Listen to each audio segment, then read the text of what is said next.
Assalamualaikum warahmatullahi wabarakatuh. Puji syukur pada Allah, pada hari ini kita akan membahas materi tentang kedudukan teori dalam penelitian.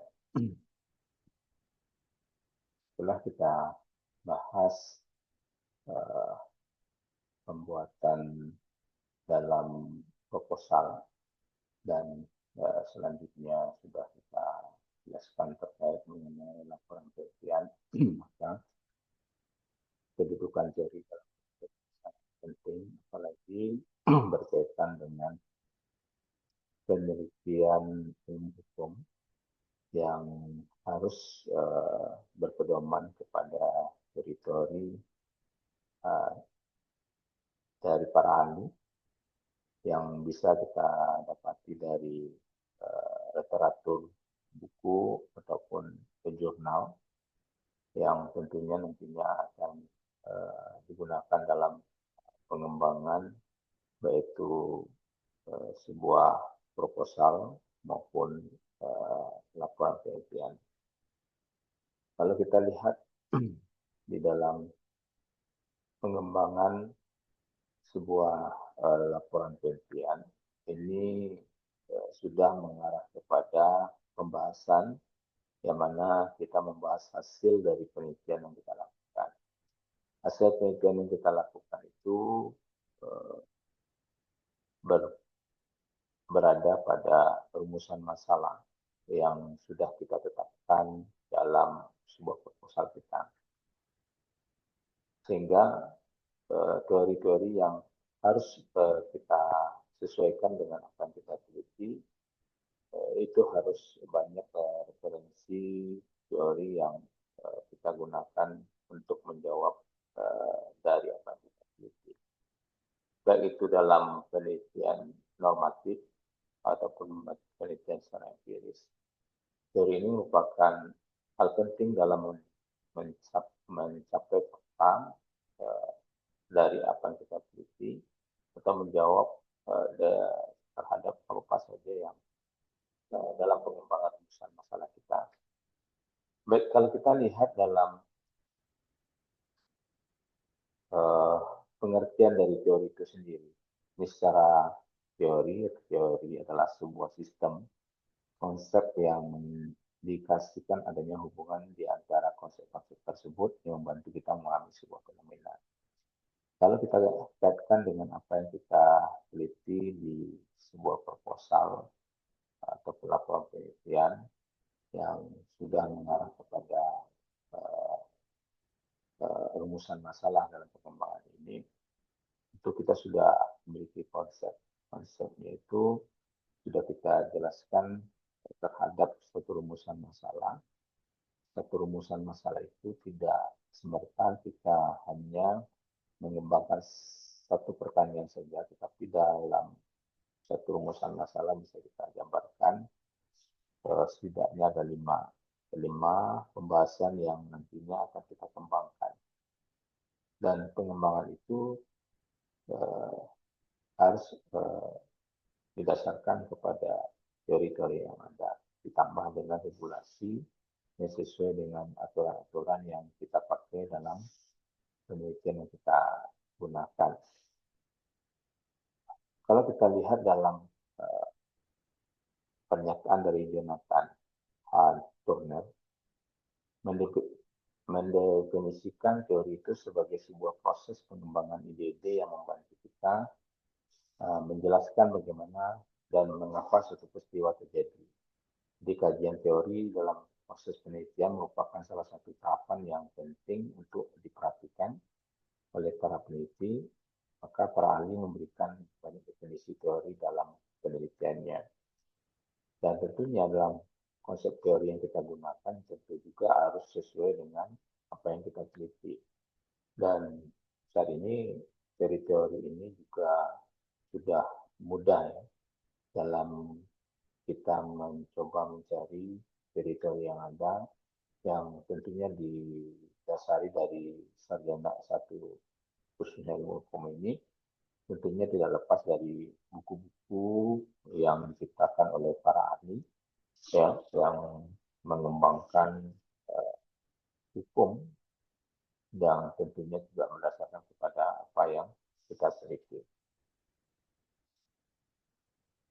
Kalau kita lihat di sini, kajian teori dalam proses penelitian merupakan salah satu tahapan yang penting untuk memperhatikan oleh para peneliti. Jadi para ahli memberikan banyak definisi teori dalam penelitian. Jadi teori kalau kita lihat dalam pengertiannya bisa saja seperangkat konsep, definisi dan posisi yang tersusun secara sistematis sehingga dapat digunakan untuk menjelaskan dan meramalkan fenomena, sehingga teori merupakan sebuah penjelasan atau sesuatu yang menjelaskan tentang sebuah sistem yang mendiskusikan bagaimana sebuah fenomena beroperasi dan mengapa fenomena itu terjadi seperti itu.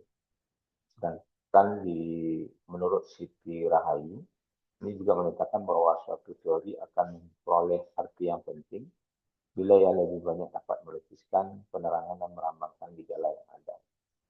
Kalau kita lihat dalam pengembangan satu teori, ini kita bisa coba lihat di proposal kita terkait mengenai baik itu di latar belakang, yang mana awalan yang kita bahas itu adalah gambaran umum, dan di pertengahan latar belakang itu kita bahas tentang regulasi dan teori-teori yang berkaitan dengan yang kita teliti. Dan selanjutnya kita mengembangkannya di tinjauan pustaka. Maka tinjauan pustaka itu semakin banyak kita kembangkan tentang apa yang kita teliti, yaitu terkait mengenai teori dan konsep-konsep yang nantinya akan menjelaskan di hasil penelitian dan merumuskan masalah yang kita harus selesaikan dan kita jawab. Itu teori-teori ini nantilah yang menjadi fakta, menyelesaikan apa yang kita teliti. Kalau kita lihat arti penting teori di dalam penelitian, di sini teori adalah elemen esensial dalam penelitian, memberikan dasar bagi proses eksplorasi ilmiah. Melalui teori, para peneliti dapat membangun hipotesis, menafsirkan data secara efektif, dan mengembangkan wawasan baru dari temuan penelitian. Pentingnya teori dalam penelitian tidak hanya terletak pada fungsinya sebagai kerangka kerja, tapi juga sebagai alat yang terkait ilmuwan fakta-fakta dan fenomena yang tampak terpisah menjadi satu kesatuan yang lebih bermakna. Jadi setiap apa yang kita kembangkan dari pembahasan hasil penelitian itu rumusan masalah yang kita kembangkan, yang nantinya akan kita gambarkan beberapa poin dari rumusan masalah tersebut. Tentunya tidak lepas teori ini juga harus kita tampilkan karena menjawab apa yang kita tanyakan. Dan selanjutnya kita harus menyimpulkan dari apa yang kita tanyakan itu dan terjawab dengan teori dan konsepnya. Tentu ini harus kita nyatakan, ya, apakah ini sudah sesuai dengan pengertian dan logika yang ada, atau ini tidak sesuai, ya. Tapi kita kalau di S1 ilmu hukum itu tidak mesti harus menciptakan, ya, menciptakan teori sendiri. Karena kita hanya membandingkan dan menjawab jawaban sesuai dengan teori yang ada dan regulasi yang ada. Dan secara hipotesis yang kita coba untuk menemunya, sehingga kita menjawab, ya, sesuai tidak sesuainya, sesuai dengan teori-teori yang dikembangkan itu tersebut. Kalau kita lihat teori yang merupakan sekumpulan konstruk atau konsep atau definisi dan proposisi yang berfungsi melihat fenomena secara sistematik dan menyeluruh melalui spesifikasi hubungan antara variabel sehingga dapat berguna untuk menjelaskan dan meramalkan fenomena. Ya. Jadi kita selaku peneliti juga harus mengartikan dari apa yang sudah kita temukan dari teori yang terkait dengan apa yang kita teliti. Kemudian fungsi dari teori itu sendiri adalah teori bisa menjadikan sebuah fenomena atau objek yang kompleks atau sulit untuk dipaham. Dengan adanya teori, maka fenomena tersebut menjadi mudah untuk kita pahami, memudahkan untuk dihasilkan makna atau penjelasan yang baik. Teori bisa dimungkinkan akan dihasilkan data dan penggolongan subjek dalam penelitian. Dengan adanya teori, penelitian bisa menyimpulkan apa yang dipahami dan diteliti hingga menyimpulkan hasil penelitian yang kita didapatkan dari data-data lapangan, sehingga teori bisa dijadikan acuan atau pedoman untuk memprediksi fakta atau kejadian yang akan datang. Teori itu sendiri dapat kita artikan lagi sebagai kumpulan konsep dan proposisi yang saling terkait, yang memberikan penjelasan mengenai fenomena tertentu. Jadi dalam konteks penelitian, teori ini berfungsi untuk membantu merumuskan pernyataan penelitian, menentukan metode pengumpulan data, dan membangun hubungan kausal antara variabel-variabel yang diteliti. Di sini ada mengartikan oleh peneliti Stewart dan Klein pada tahun 2019 itu menyebutkan bahwa teori itu dapat diterapkan dalam berbagai tahapan penelitian, termasuk dalam merumuskan tujuan, mengembangkan instrumen pengumpulan data, serta memberikan kerangka analisis dan interpretasi data itu sendiri. Sementara kita lihat di sini, teori memiliki beberapa fungsi utama dalam penelitian yang menjadikan sangat penting diantaranya sebagai berikut. Yang pertama adalah teori mempersempit atau membatasi ruang atau kawasan dari fakta yang akan kita pelajari. Yang kedua, teori menyarankan sistem pendekatan penelitian yang disukai untuk mendapat makna yang sesungguhnya. Ya. Apakah kita pendekatan secara empiris, yaitu dengan adanya keterangan-keterangan dari responden kita, sehingga keterangan itu kita pastikan dengan teori-teori yang juga akan kita cari untuk pernyataan itu fakta sesuai dengan teori yang ada atau regulasi yang tersebut. Yang ketiga itu adalah teori menyarankan sistem penelitian yang memungkinkan untuk menyuppose data sehingga diklasifikasikan dalam jalan yang lebih bermakna. Sehingga apa yang kita akan cari jawaban tersebut, sehingga kita bisa menyimpulkan dan menjelaskan dan memaknakan dari apa yang akan kita teliti tersebut. Selanjutnya, teori merangkum suatu pengetahuan tentang sebuah objek kajian dan pernyataan yang tidak diinformasikan yang di luar observasi yang segera.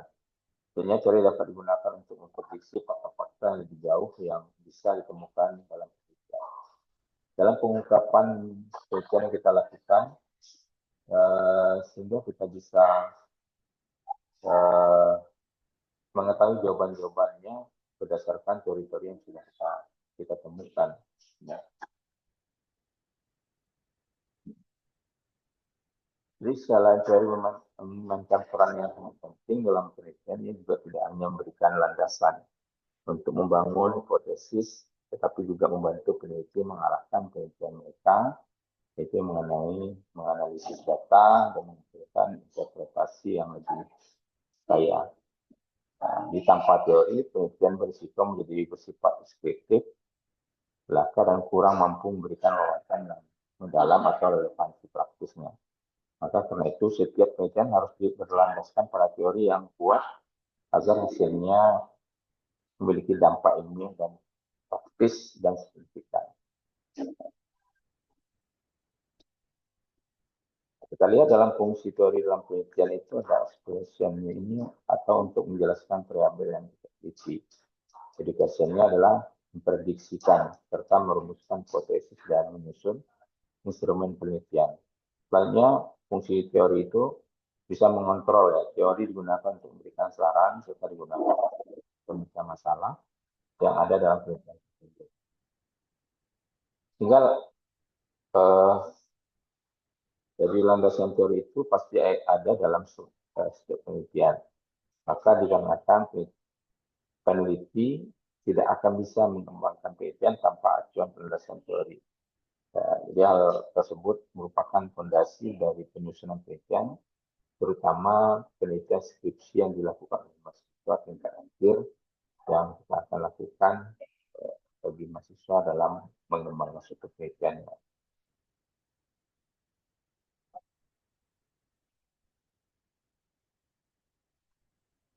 Kita lihat Sugino mengungkapkan bahwa landasan teori perlu ditegakkan ada penelitian dasar yang kokoh dan bukan hanya sekedar perbuatan coba-coba. Jadi adanya landasan teori merupakan sebuah ciri bahwa penelitian tersebut merupakan cara ilmiah dalam mendapatkan data dan hasilnya yang diungkap bukan hanya sekedar prasangka tidak berdasar. Jadi kita sebagai peneliti itu tidak dibenarkan dalam berprasangka. Lagi S1 itu tidak lepas dari teori-teori yang kita temukan dan kita kaitkan dengan apa yang kita teliti. Jadi kita tidak dibenarkan untuk menganalisa itu berdasarkan logika kita dan seharusnya itu harus bersesuaian dengan teori-teori yang ada. Jadi kalau kita orang hukum ditambah dengan regulasi atau aturan yang berkaitan dengan apa yang kita teliti. Kalau kita lihat dalam buku dasar penelitian metodologi penelitian, diungkapkan bahwa teori merupakan analisis yang digunakan mengupas masalah yang terjadi pada penelitian kita. Yang pertama itu dalam penelitian kuantitatif. Teori berguna sebagai dasar penelitian. Maka dalam penelitian yang menggunakan metode kuantitatif, teori akan menjelaskan lebih rinci dan secara komprehensif. Sehingga teori itu akan menjadi kerangka kerja untuk menyeluruh proses penelitian itu sendiri. Yang kedua itu teori dalam penelitian kualitatif akan berbentuk pola atau generalisasi materialistik. Jadi karena dalam penelitian metode kualitatif yang pertama dilakukan adalah melihat suatu fenomena atau gejala sosial yang kemudian akan dikembangkan melalui teori. Kalau kita lihat dengan teori penelitian yang akan lebih mudah dalam mengenai suatu fenomena ataupun gejala sosial, maka teori akan digunakan sebagai pembanding informasi yang didapatkan peneliti. Jadi dengan kata lain dalam penelitian kualitatif, teori ini berperan sebagai penguat sehingga peneliti mampu menggali data penelitian secara menyeluruh. Jadi hal ini penting karena sebuah teori dalam penelitian sosial dapat dilihat dari tujuan dan peran teori itu sendiri, yang mana kita lihat dalam pernyataan oleh Wahyono, yaitu tujuan teori itu adalah untuk mendapatkan pemahaman tentang sesuatu, sedangkan peran teori adalah membantu mendapatkan pengertian dan mengorganisasikan pengalaman.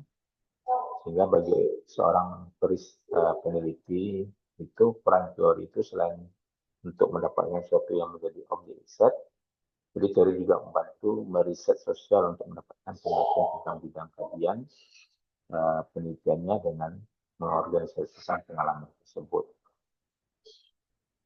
Kalau kita lihat di sini, teori memiliki 3 karakteristik. Yang pertama terdiri dari kesimpulan proporsinya. Yang kedua, proporsi saling berhubungan. Yang ketiga, beberapa dari teori dapat diuji secara empirik. Kalau kita lihat dalam sebuah teori itu selalu didahului oleh serangkaian asumsi. Jadi situasi-situasi di mana sebuah teori diaplikasikan, digambarkan melalui asumsi-asumsi yang diterangkan dalam sebuah teori. Jadi asumsi-asumsi dari sebuah teori itu dapat disimpulkan pernyataan yang menggambarkan keadaan tersebut di mana teori itu dapat diaplikasikan. Nah, di sini ada menurut Lin tahun 1987, jika satu atau lebih asumsi dilanggar maka tidak sah menggunakan teori itu sendiri. Maka konsep penunjukan pada istilah dan definisi yang digunakan untuk mengembangkan secara abstrak kejadian, keadaan, kelompok atau individu yang menjadi pusat perhatian ilmu sosial. Jadi konsep terbentuknya dengan jalan abstraksi atau generalisasi, maka konsep adalah abstraksi mengenal suatu fenomena yang dirumuskan atas dasar generasi dari sejumlah karakteristik kejadian, keadaan, kelompok, atau individu tertentu. Jadi ide-ide penggambaran hal-hal, benda atau gejala sosial yang dinyatakan dalam sebuah istilah atau kata itu sendiri. Ini sangat penting dalam pengembangan. Kita tidak digunakan untuk mengerti secara logika, tapi kita harus berkaitan dengan teritori yang telah dikembangkan. Nah, dapat kita ketahui pendapat para ahli itu, teori yang telah dia kembangkan itu sudah diuji berdasarkan keilmuan yang sudah memastikan seseorang menciptakan teori itu sudah berdasarkan keilmuan yang dia dapatkan dan sudah dinyatakan atau dipastikan oleh lembaga tertentu. Baik, Bapak Ibu semuanya, demikian pembahasan kita terkait dengan kedudukan teori dan penelitian. Dan itu saja yang dapat saya sampaikan. Terima kasih. Assalamualaikum warahmatullahi wabarakatuh.